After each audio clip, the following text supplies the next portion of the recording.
Greetings and welcome to Growth Hacking Secrets. I'm your host Mohammed Siddique from Atlanta, Georgia, and the co-author of New Success Secrets available on Amazon. On this episode, we have a special guest, Tracy Enos. Tracy is author, coach, and LinkedIn marketer.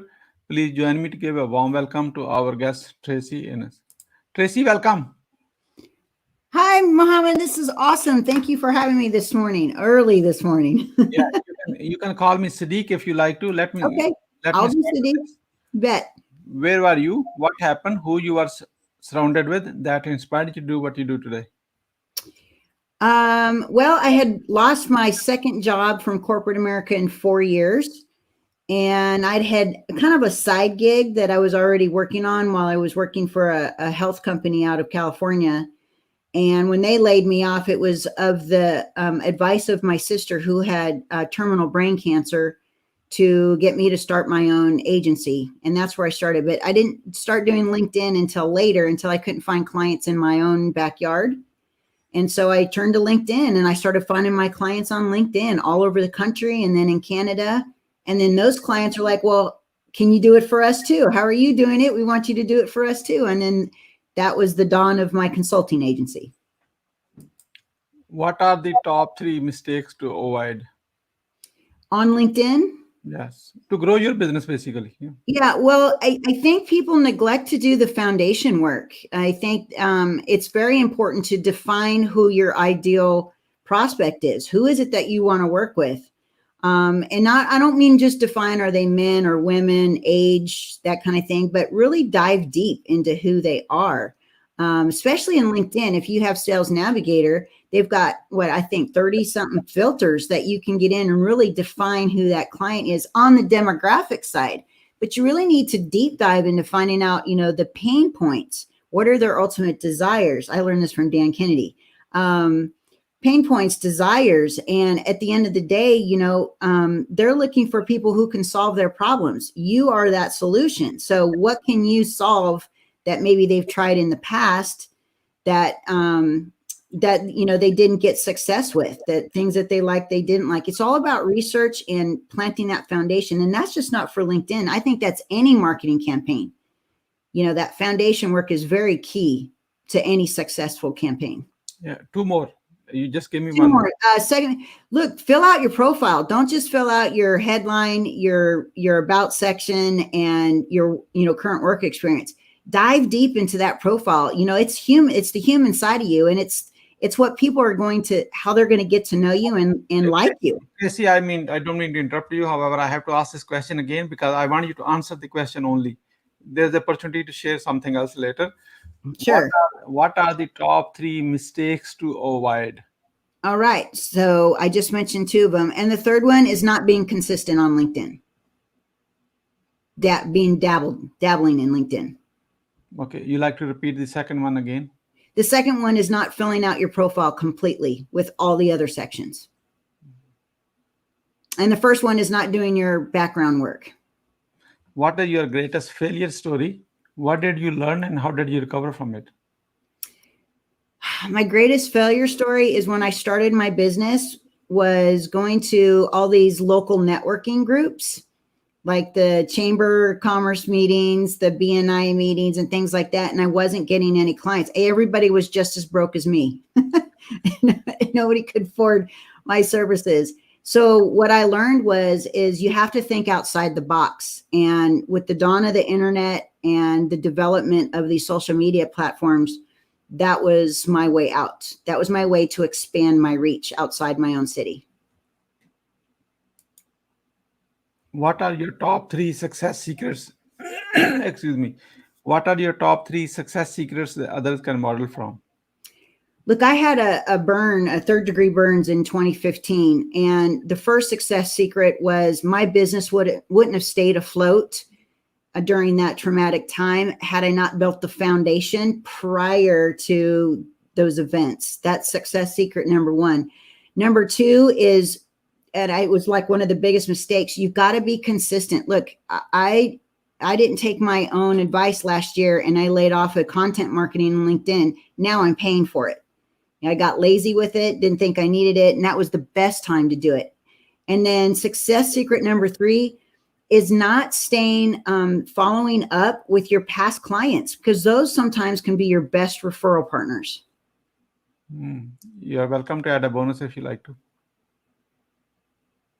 I'm sorry, Siddique, what? You can give us one more success secret. One more success secret. I'm actually just learning this now. A lot of my success has come from being, going to conferences, to, seminars, and learning, continuing to learn, because things change. Social media changes. I think the foundation of marketing is still the same, but we can all learn from it and grow from it. Wonderful. We are about to get into a lightning round. That means quick question and quick answer. Are you ready? I'm ready. What are you grateful for today? My health. How young are you? I'm 51. Tracy, you are not 51. I'm 51, I promise. You are not 51. You are 18 years old with a 33 years experience. I tell everybody I'm 29. What you want to do when you grow up? I'm reinventing myself all the time. So I want to be a motivational speaker for women. How do you overcome a challenge life throws at you? So I am going to show my age here. Remember the toys Weeble Wobble? The Weeble Wobbles, they don't fall down. That's me. I don't fall down. I may Weeble Wobble for a little bit, but I get right back up and I keep going. How do you start your day? I'm up at 5 a.m. and first thing I'm doing is drinking 8 ounces of water with my supplements. What is the advice you will give to younger yourself? Man, that's a hard one. I think my younger self, I learned to respond instead of react. What's the difference? Well, I've had a lot of personal, life obstacles that run in the way, and I'm a hothead as it is. So I have a short fuse. You can accomplish things a lot more when you respond instead of immediately react. And if I had learned that 20, 30 years ago, I think things would be very different today. Once you have a revenue generating idea, how do you convince your significant other? I don't have a significant other, so that's not a question I can answer. What is the impactful business book you have read, and what did you learn from it? His name is Dan Kennedy. If I can get this in the... Yeah. Dan Kennedy. Been a member of his group for many years. One second. Start all over and say the title too as well. My impactful book is Magnetic Marketing by Dan Kennedy, and one of the best direct marketers in the world. I've learned a lot from him, and I continue to learn from him. And the man's a genius, and it's all about marketing. I think this book is how to attract a flood of new customers that pay, stay, and refer. That's one of the best things that you could do in business. I understand that you are author yourself. I'd like you to show your own book and why someone should read your book. I wrote this book, LinkedIn Publishing to Profits, in 2018. It is out of date, but there's some great ideas still left in here. The whole first chapter is about the LinkedIn profile. And then, of course, the rest of it is about content marketing, on LinkedIn, from articles to the news feed. And so you can grab that on Amazon, or I'm going to give it away here at the end of this interview. Why being impactful is important to you?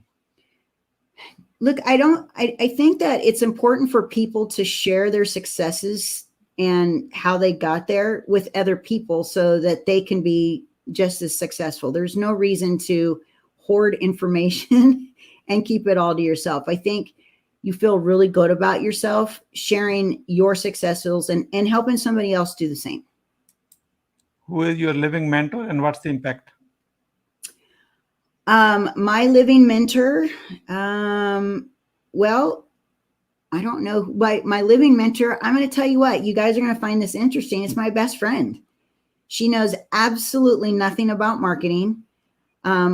She works for AT&T. She is an employee and she makes great money, but man, she's smart. And I can just come up with some things, and she will come back with ideas and things like you'd never know she wasn't a marketer.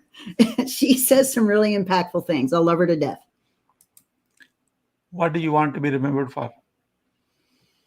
I want to be remembered for, like I mentioned before, wanting to speak, a motivational speaker for women. I've gone through a lot, and I want to be remembered for just helping some women, get rid of their scars, whatever that scar is that's stopping them from succeeding, whether it's personally or financially. Who is your ideal client? I've worked with many in the industry, but my ideal client typically is an entrepreneur. And that could be, a sales professional that is working a side gig, or it could be somebody who just full blown went into business for themselves, or a CEO of a small to medium sized business. How can we support you? Well, just being here is how you can support me. You all can go to my giveaway. I've got a 23-point profile checklist, which is going to be updated to 28 points. Plus my book that I shared with you. You can go to linkedin-to-publishing.com. So if you are on LinkedIn and you don't know how I can actually start attracting the right ideal people towards me, what you need, you don't come to me, go to this website, linkedin-to-publishing.com, and try to implement everything what she is saying. And if it doesn't work, let her know. If it does work, compliment her publicly. If it Awesome. doesn't work, tell her privately. Do not say it publicly. Why? Because that gives her the opportunity to improve. Okay, we are about to wrap up. I like to have your a few words about your today's guest experience on the show. Here is my question. What would you say about your today's guest experience on the show? Oh, it's been great. I like short and sweet. What would you say as a final word? If you're just getting started with LinkedIn, get going. Look, it's free. You can start for free. There are some paid tools. Be consistent in LinkedIn. Secondly, if you're on LinkedIn and you haven't been using it at all, get going. I mean, it's an amazing platform to get out there and network on steroids. Thank you so much, Tracy, for sharing your wisdom with us today on the behalf of Growth Hacking Secrets community and our entire team. We really appreciate you. This is Mohammed Siddique signing off from Atlanta, Georgia. Until the next episode, all good wishes.